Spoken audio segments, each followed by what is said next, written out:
A warm welcome to day 3 of judo here at the Tokyo 2020 Olympics in 2021, of course. But let's be happy that we saw some excellent and great judo here from the Nippon Budokan. Today, hopefully, again, I think the final chance for Japan in the men to win the gold medal with an athlete that we all know, like he's the top favorite. Of course, in 81, 90, 100 plus 100, they also have good competitors, but today is the day for Ono. And Ono, of course, the Olympic champion from 2016.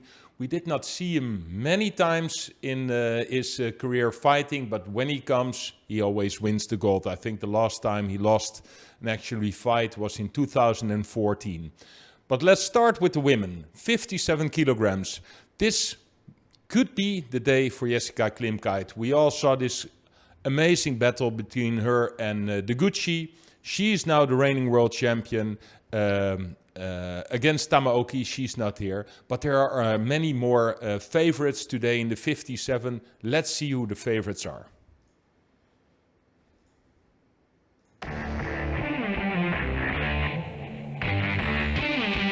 At under 57 kilograms, Canada has finally decided.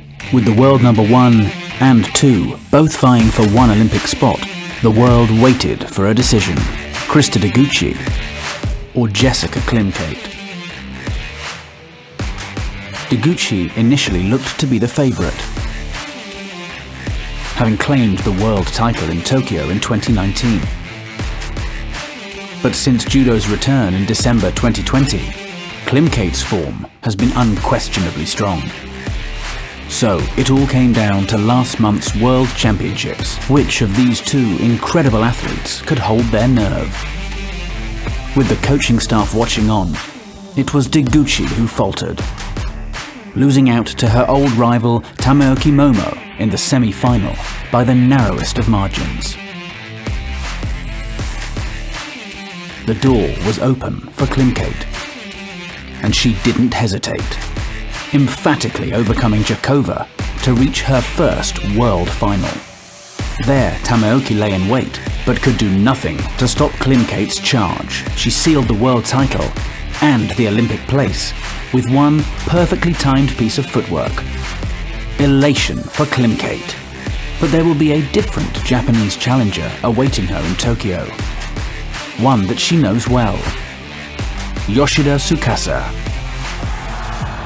Yoshida is a phenomenal thrower, and herself a world champion in 2018. She and Klimkait have met 4 times, the first 2 going the way of Yoshida. But since then, Klimkait has had the edge, meaning they are all square heading into the games, and are drawn to face each other in the final. But to get there, they are going to have to navigate some stormy waters. Flying the flag for Kosovo is one of the category's biggest throwers, Nora Jakova. France have anchored their hopes on dynamic young star Sarah Leonie Sizik. Germany's Theresa Stoll is riding a wave fresh off the back of her first world medal in Budapest. Lien Chenling, Chinese Taipei's most successful ever judoka, boasts 3 titles on the World Judo Tour and will be plotting her course to glory. Timna Nelson-Levy will be looking to make waves for Israel with her devastating throwing ability. And the incredibly experienced Telma Monteiro of Portugal will be hoping to bridge the gap from Rio 2016 bronze to Tokyo 2020 gold in what could be her final Olympic voyage. One thing is for sure, it won't be plain sailing at under 57 kilograms. So Jessica Klimkait is the reigning world champion and Yoshida from Japan. I think the 2 favorites today. Yoshida, 2018 world champion.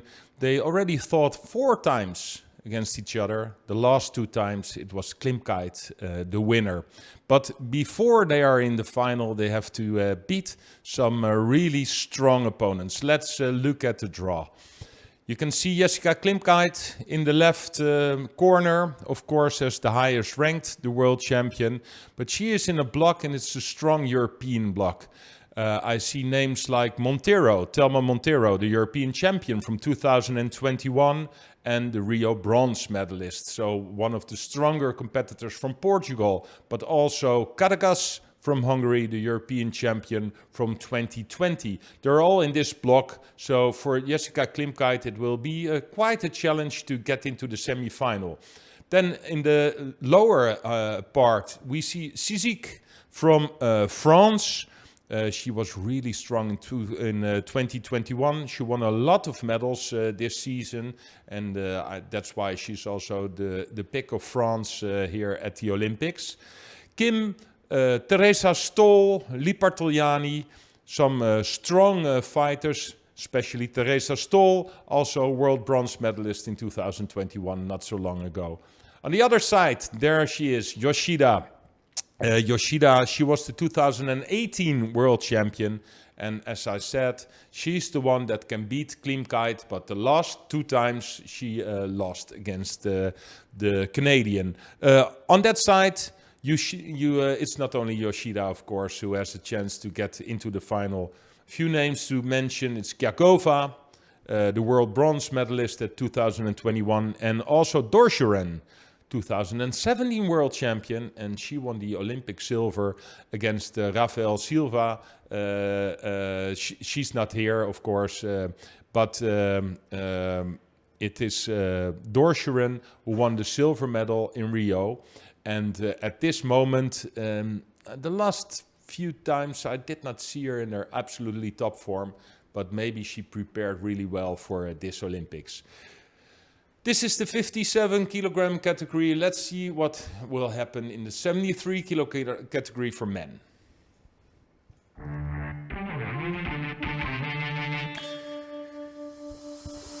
Judo's pound-for-pound king is Shohei Ono. The Japanese sensation burst onto the scene in 2012 and wasted no time in claiming the world title in Rio 1 year later, with probably the greatest throw ever seen in a World Championship final.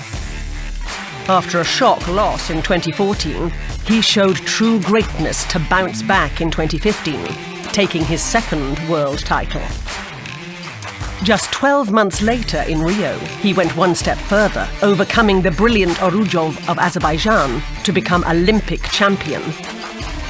But after 2 years away from judo's showpiece event, the king returned in Tokyo 2019.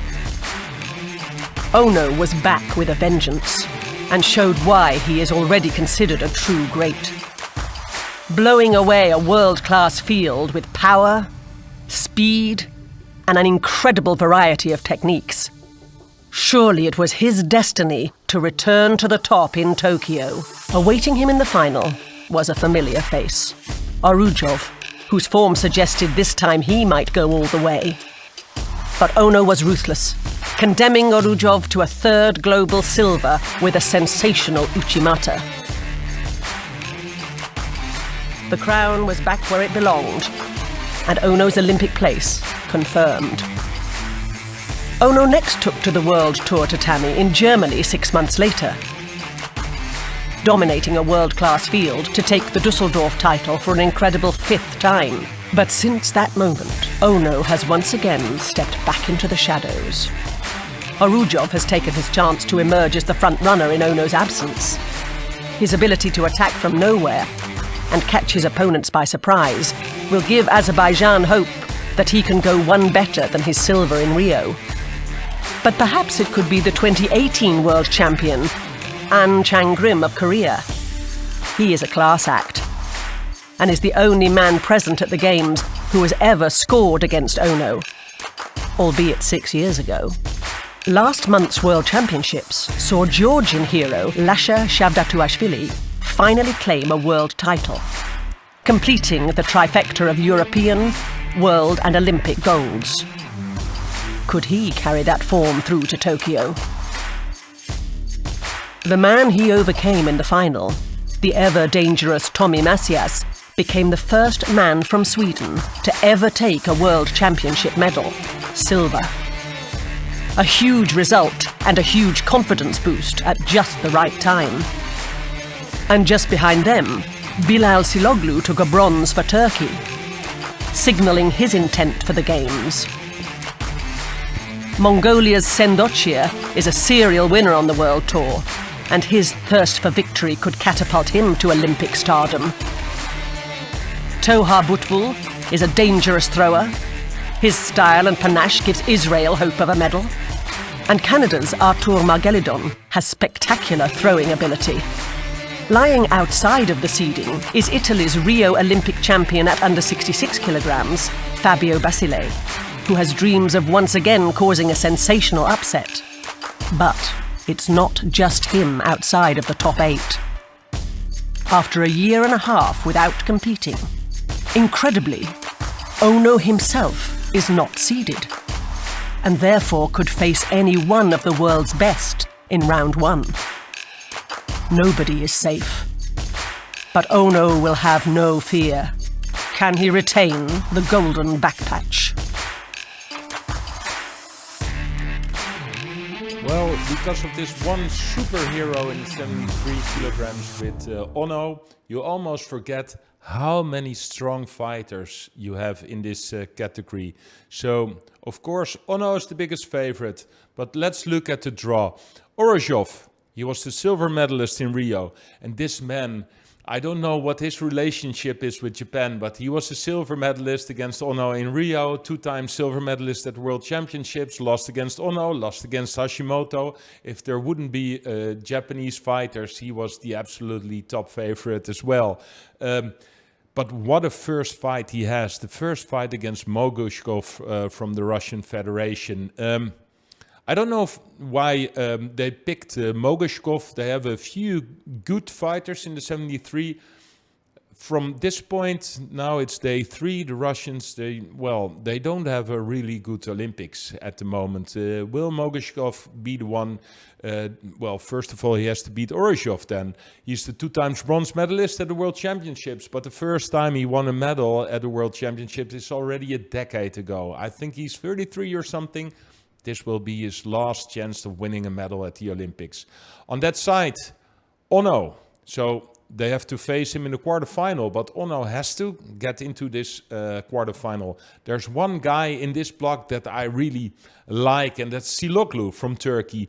Siloglu, he won the world bronze medal in 2021. I think one of the stronger Turkish fighters at the moment. And for some reason, if you see all these names in this block together with Ono, it's almost a shame that a few of these opponents, few of these fighters know for sure, well, we will not win a medal today. But hey, that's judo.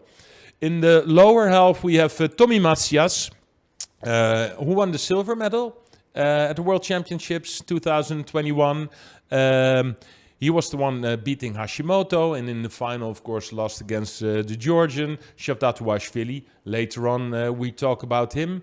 It's Kyakova on this side. It's Sent Ochir, for me, also, well, one of the, how do you say it? Well, not the favorites, but, well, he can surprise people. He's a multiple Grand Slam winner. All on this side. If we go to the other side, there we have the world champion from Georgia, also Olympic champion in the 66 kilogram category, won a bronze medal in Rio in the 73. Unbelievable what this man won. Did not win a world championship title. That's what he did a few weeks ago. Shavdatuashvili is here at the Olympics as the reigning world champion. Some really interesting fighters on this side as well. Of course, An Shangrim, the 2018 world champion, beating Hashimoto in the final. Well, still not a medal at the Olympics. Will this be the day for him? Well, then, first fight, he has to win against the Olympic champion under 66 kilograms from Italy, Basile. And Basile, you know, we saw it when he was the Olympic champion in Rio. The proud, the pride he has, the way he has to fight. I know for sure he is really good in preparing himself for one moment, and this will be his moment, maybe, but then he has to face Shangrim An in the first fight, so this will be definitely a fight you want to see. On that side, Butbol from Israel, Sterpu, a few, Turayev, a few good fighters, but you can see everybody is excited to see if Ono can do what everybody expects to win this gold medal. But then first he has to win all these fights against all these really strong fighters. We will see today, at the end of the day, who will be the new Olympic gold medalist in the men under 73 kilograms and in the women under 57 kilograms. You will see the link, because normally, yeah, we can broadcast all the fights, of course, when it's an IGF-approved thing, but here now the rights are with the IOC. So check in your own country where you can see all the judo fights. It's worth it. It will be a great day today. Bye-bye for now.